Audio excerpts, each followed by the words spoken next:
Dans l'épisode précédent, nous avons totalement dépouillé ce nid de son revêtement intérieur, isolant et plancher.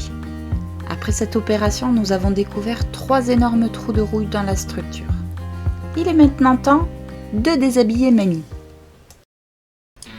Je m'appelle Constance et dans cette série de vidéos, je vous propose que nous retracions ensemble la restauration complète de mon Eriba Puck de 1974, baptisé Sunny. Vous pourrez suivre le démontage et la refabrication complète de cette petite caravane avec son lot d'embûches, de fourrures et quelques petits conseils qui, je l'espère, vous aideront si vous avez le même type de projet. Ah oui, alors pourquoi déshabiller Mamie? Donc, 3 raisons principales. La première, pour moi la rouille c'est un peu comme un iceberg, c'est-à-dire que là on voit ce qu'il y a à la surface et je me dis que dessous ça doit être la cata, surtout entre les tôles et la structure. Donc je me dis qu'il faut enlever les tôles pour aller voir ce qu'il y a dessous. Et ensuite, pour enlever toute cette rouille, je pense que la meilleure solution c'est de la sabler. Donc là on arrive à la deuxième raison, il va falloir la sabler, donc enlever les tôles. Et aussi toute la partie là qu'on a vue qui est pourrie, il va falloir couper et ressouder. Et on ne peut pas ressouder avec de la tôle alu derrière. Et la troisième raison, dois-je vous rappeler comment sont mes tôles que je vous remets en photo. Bon là je m'avance dans des gros travaux, donc quitte à beaucoup bosser, autant y aller à fond et allez, on part sur des tôles neuves. Donc on enlève tout. Il faut jeter ce plancher pourri. Mais avant cela, je décide d'en faire un patron pour le nouveau.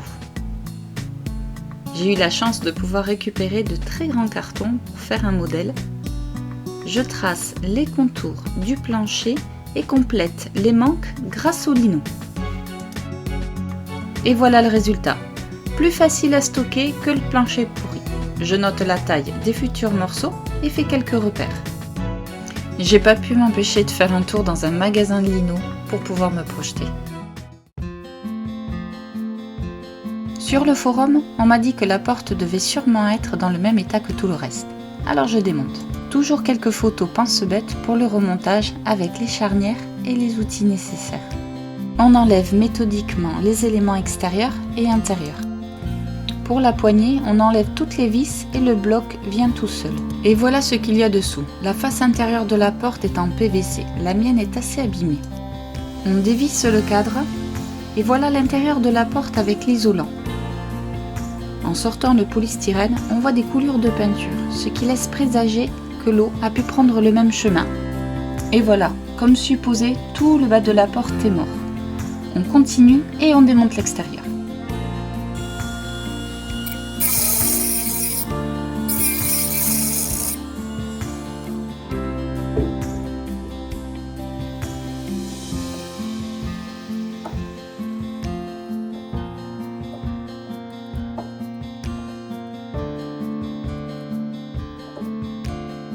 Après un combat acharné, la vis a succombé.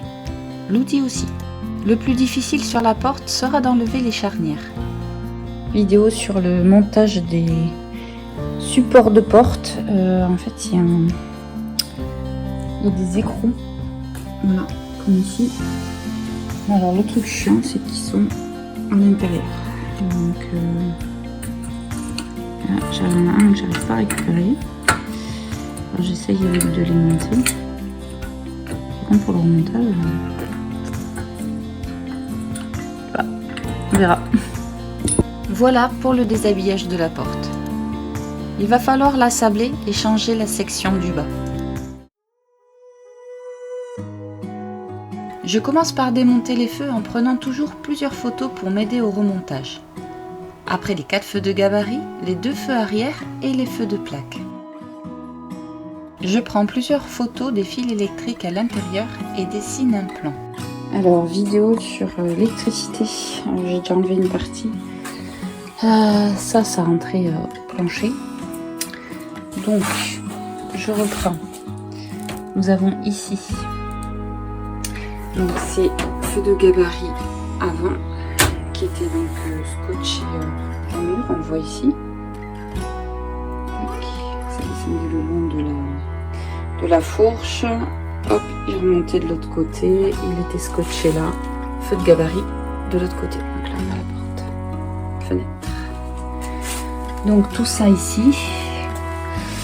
Qui arrive donc sous le timon. Donc c'est là il faut que j'enlève les pattes. On arrive là. Tac, tac. Là on est donc au milieu de l'essieu. Hop, ici. Donc on a ce côté-ci là, qui était dans le coffre.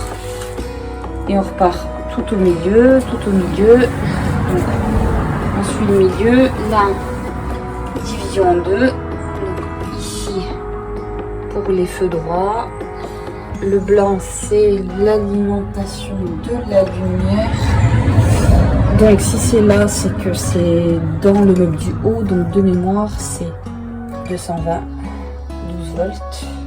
Je continue donc à droite. Donc en plus de ces deux alimentations, on a le Scooby-Doo là, c'est pour... Donc ici, hein, ça sort. C'est pour feu de gabarit de droite. Il est dédoublé. Il repart tout le long. Feu de gabarit gauche. Voilà. Et je reprends donc en bas. Ici, on a le feu de plaque.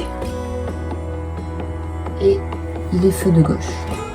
Donc tout ça, ça se reprend ici au milieu. Très important, il faut repérer le fil de masse et sa fixation sur la structure.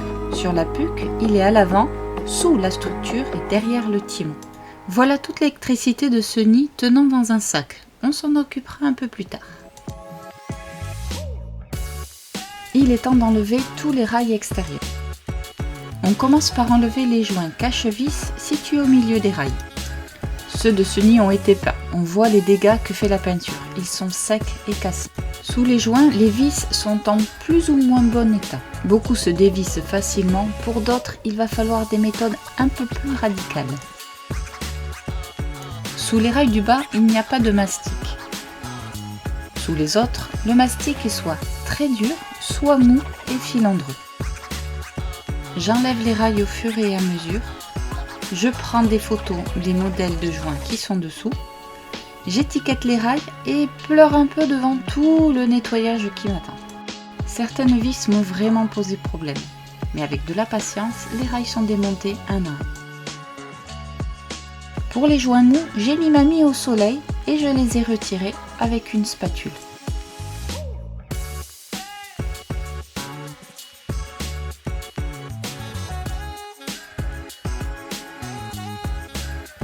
En quelques photos, voilà la transformation de l'avant. Les pare-pierres sont rivetées, il faut sortir les rivets à la perceuse. Les côtés commencent à s'éclaircir. Les rails peuvent facilement être enlevés par une seule personne. Sur ce nid, le rail le plus difficile à enlever a été celui de l'auvent, au niveau du toit. C'est le rail le plus rigide, mais surtout celui qui avait le plus de vis récalcitrantes. J'ai tout démonté de manière très soigneuse, mais celui-là, j'avoue que j'avais envie de l'arracher.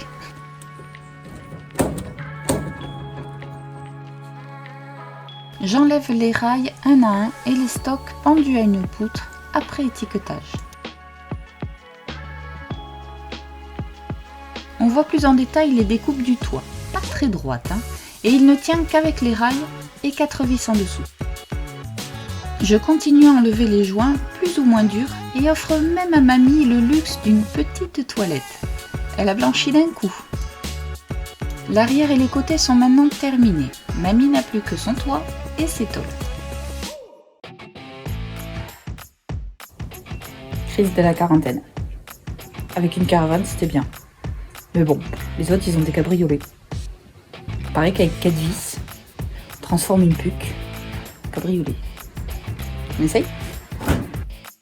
Je repère quelques mesures comme l'épaisseur pour l'isolant et les emplacements des 4 vis. J'ai enlevé les 4 vis. Je me suis servi des gros bras de mon mari pour m'aider. Et maintenant, j'ai un cabriolet. Je vous montre. Cuisine, chevaux au vent. Le toit retiré sera stocké à l'abri sur une voiture au garage. Il ne faut pas qu'il se déforme. Je ne sais pas si mamie apprécie d'avoir été scalpée. Il est temps de s'attaquer aux tôles qui sont rivetées sur la structure. Cette partie et une bonne centaine de rivets. Les tôles du dessous en premier et celles du haut sont fixées par-dessus. Logiquement, on commence donc par enlever les tôles du haut et ce sont aussi les deux plus grandes. Une fois démontées, je les roule et les fixe pour qu'elles ne se déforment pas. Je continue ainsi avec la deuxième tôle du haut. Et des deux pinces, j'ai pu le faire toute seule. À l'arrière, une petite pièce n'a aucun rivet propre. Elle est coincée entre deux tôles. C'est fou, on dirait que ma caravane ressemble presque à une petite voiture. Sous le pare-pierre, on voit que la tôle est bien oxydée. Et après 2 bonnes heures, la dernière tôle restante va bientôt quitter la structure, laissant mamie toute nue.